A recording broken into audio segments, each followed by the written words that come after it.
Welcome to Princely Education. I hope आप सभी अच्छे होंगे। एंड मैंने देखा है कि बहुत सारे स्टूडेंट्स को क्वेरी है कि सर आप प्लीज़ स्टेप 3 के लिए बताइए कि कैसे स्टेप 3 में हमको अप्लाई करना है, हमको क्या रीज़न देना चाहिए कि मेरा मार्क्स इंक्रीज़ हो जाए, क्या सर मेरा मार्क्स इंक्रीज़ होगा या नहीं होगा। क्योंकि मैक्सिमम स्टूडेंट का स्टेप 1 में मार्क्स इंक्रीज़ नहीं हुआ है। मीन्स मेरे पास ऑलमोस्ट 50 to 60 स्टूडेंट्स ने अपडेट किया अपना वेरिफिकेशन स्टेटस को, तो मैंने देखा है कि किसी भी स्टूडेंट्स का मार्क्स इंक्रीज़ नहीं हुआ है, ये जैसा था वैसा ही रह गया है।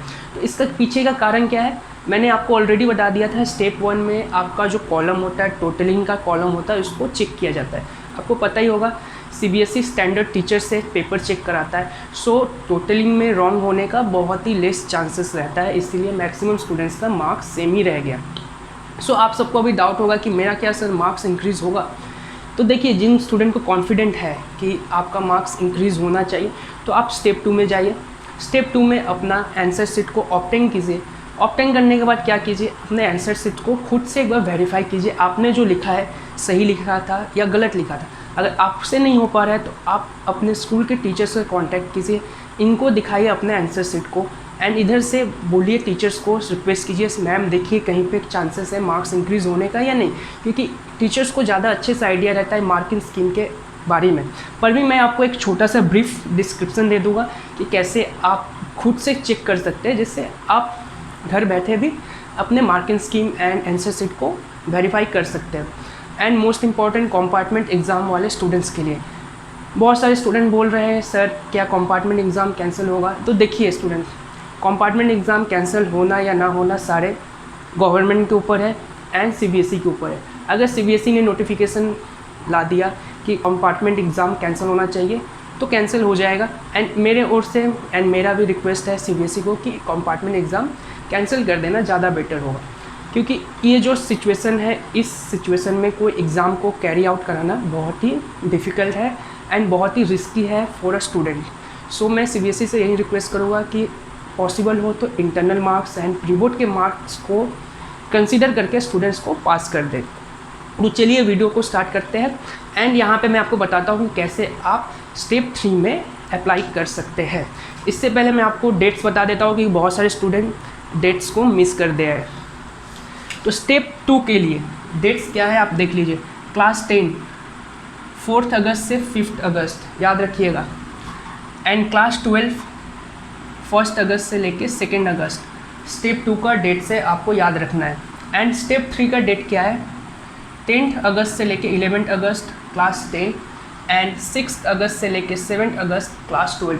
आप ये डेट मिस मत कीजिएगा। बहुत सारे स्टूडेंट ने मिस कर दिया है सर मैं स्टेप 2 में अप्लाई नहीं कर पा रहा हूँ, तो आप प्लीज़ मिस मत कीजिएगा। तो क्या करेक्ट अप्रोच है री एवल्यूएशन के लिए, तो मैंने यहाँ पे कॉमन पेपर रखा है। कॉमन पेपर है आपका इंग्लिश का, क्योंकि क्लास 10 12 के लिए दोनों के लिए कॉमन रहेगा। और मैंने एक नोटिस का लिया है, क्योंकि नोटिस आप क्लास 10 वाले स्टूडेंट भी किए एंड क्लास 12 वाले स्टूडेंट भी किए, जिससे आपको आइडिया हो जाए। मान लीजिए एक नोटिस दिया हुआ है एंड इसका मार्क्स है 4। कितने मार्क्स है, 4 मार्क्स का।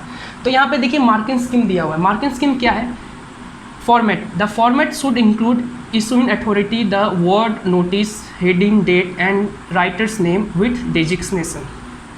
तो यहाँ पे आपका फॉर्मेट के बारे में दिया है। तो फॉर्मेट के लिए आपको देखिए यहाँ पे दिया है 1 मार्क। इसके बाद कंटेंट के लिए दिया है 2 मार्क एंड एक्सप्रेशन के लिए दिया है 1 मार्क। इन सबको मिला के आपको मिलता है 4 मार्क्स। फॉर एग्जांपल आपने नोटिस लिखा है, आपने बॉक्स बना दिया, ठीक है, आपने फॉर्मेट लिख दिया है, ठीक है, तो आपको 1 मार्क्स तो मिलने चाहिए। आपका 1 मार्क्स फिक्स है फॉर्मेट के लिए। आपने कंटेंट भी लिखा है एंड इसमें मान लीजिए कुछ गलत है, तो इसको मैं आपको मिल गया हाफ मार्क, आपका डिडक्ट कर देता हूँ, आपको मिला 1.5। एक्सप्रेशन भी आपने लिखा है ठीक ठाक, आपको मिल गया 1 मार्क। चलिए, तो आपका टोटल हुआ 3.5 आउट ऑफ 4। पर क्या हुआ है, CBSE के जो टीचर्स ने जो चेक किया है उसने आपको फॉर्मेट के लिए मार्क्स नहीं दिया है।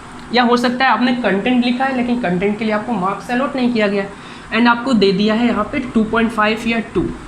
तो अब आपको क्या करना है, आपको अपना क्वेश्चन नंबर जो है नोट करना है। नोट कीजिए एंड क्वेश्चन नंबर को नोट करके आपको जब स्टेप 3 का जब फॉर्म आएगा, आपको यहाँ पे क्वेश्चन नंबर 4 था ये, तो क्वेश्चन नंबर 4 के सामने आपको रीज़न लिखना है कि format is correct, content is correct, ठीक है। हैंडराइटिंग मेरा बहुत सा गड़बड़ है तो आप मैनेज कीजिए, बट मार्क नॉट अलॉटेड।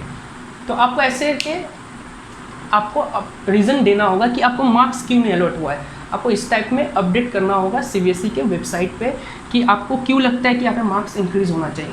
तो आपको खुद पता है कि यार मैंने फॉर्मेट लिखा है, मैंने कंटेंट भी सही लिखा है, बट मेरे को मार्क्स दिया है 2, जहाँ पे मेरे को 3.5 मिलना चाहिए। तो ऑब्वियस आपका मार्क्स इंक्रीज़ होना चाहिए यहाँ पे बाई 1.5 से। तो ये आपको लॉजिक खुद से आपको पता करना होगा। ये इंग्लिश का पेपर था इसलिए मैंने आपको बता दिया।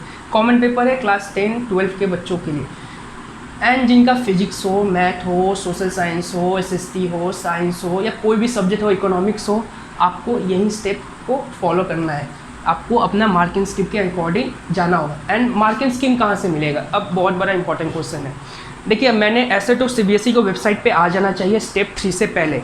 अगर नहीं आता है तो आपको क्या करना है, अपने स्कूल को कांटेक्ट करना है एंड उस पर्टिकुलर टीचर्स को कांटेक्ट करना है जो आपको ये सब्जेक्ट पढ़ाते हैं, एंड इनसे पूछिए कि मैम मेरे को मार्किंग स्कीम चाहिए, क्योंकि वो पर्टिकुलर टीचर के पास मार्किंग स्कीम आ जाता है। आप इनसे कांटेक्ट कीजिए एंड पता कीजिए कि क्या प्रोसेस है एंड उनसे भी हेल्प लेने का कोशिश कीजिए। सो आई होप आपको एक कॉन्सेप्ट समझ में आ गया होगा कि स्टेप 3 में आपको कैसे अप्लाई करना है। बहुत ईजी है। एंड स्टिल अगर किसी स्टूडेंट को डाउट होता है तो आप मेरे को डिस्क्रिप्शन में लिंक्स दिए हुए हैं, आप मेरे को कांटेक्ट कर सकते हैं एंड यू नो कि मैं सारे स्टूडेंट्स का मैं डाउट्स को क्लियर कर देता हूँ। एंड कोई स्टूडेंट्स को एडमिशन में हेल्प चाहिए, कॉलेजेस में, अच्छे कॉलेज में वो उनको एडमिशन चाहिए, तो आप मेरे को कांटेक्ट कर सकते हैं। डिस्क्रिप्शन में जो लिंक्स दिया है वहीं पे आप क्लिक करके मेरे को कांटेक्ट कीजिए। BTech, MBBS, लॉ, कोई भी मैरिंग, आपको किसी भी फील्ड में जाना है, कोई भी कोर्स को आपको चूज़ करना है तो आप मेरे को कांटेक्ट कीजिए, मैं आपको ज़रूर हेल्प करूँगा। एंड जो भी इस चैनल पे नए आए हैं प्लीज़ आप सब्सक्राइब कर दीजिए, लाइक बटन को प्रेस कर दीजिए एंड इस वीडियो को ज़्यादा से ज़्यादा शेयर कीजिए कि जिससे कि स्टूडेंट्स को हेल्प मिल पाए। Thank you guys.